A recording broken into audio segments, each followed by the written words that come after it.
En fait, l'origine de tout ça, c'est que on avait retrouvé dans la maison de famille un petit coffret dans lequel on avait trouvé une photo de cet arrière-grand-père, mais également une lettre. Une lettre qu'il avait écrite quand il était sur le front en Lituanie et qu'il avait envoyée à sa famille en Alsace.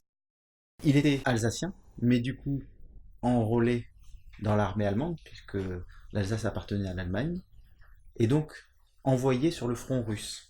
Grâce à la famille d'Alsace, on a récupéré également un carnet, un livret militaire dans lequel était noté son régiment et puis son nom de famille avec la date du décès aux alentours de août 1915 et puis également le lieu du décès, dans la forêt de Kovno. Et quand on a recherché ce que signifiait Kovno, en fait, on s'est aperçu que c'était l'ancien nom de Kaunas, qui est la deuxième ville du pays de la Lituanie. Donc on est allé là-bas sans plus d'informations que ça.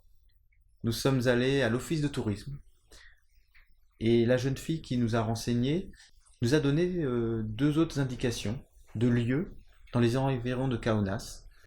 On est arrivé dans un premier lieu et là on est tombé sur une famille lituanienne, du plus ancien jusqu'à la plus jeune, et tout de suite la jeune fille a traduit à ce qui pouvait ressembler à son grand-père, qui tout de suite a dit si, si, je connais un lieu, venez, suivez-nous, je connais une clairière où il y a des tombes qui sont pas très bien entretenues.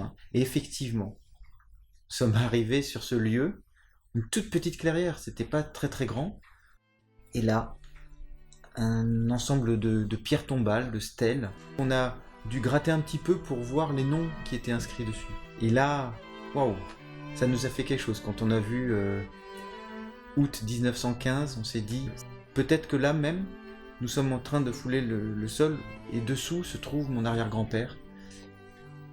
Et tous, on regardait ces stèles, et on était en pleine réflexion intérieure.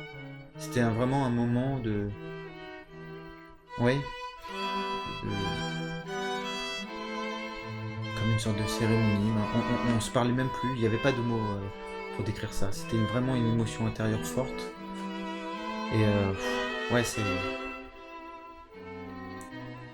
De l'excitation, on était passé à cette émotion. Je sais pas dire si on avait trouvé le lieu où était décédé ou enterré mon arrière-grand-père. Seule chose que je puisse dire, c'est que peu importe si c'était là, en tout cas, pour nous, ça l'était. C'était ça qui était important.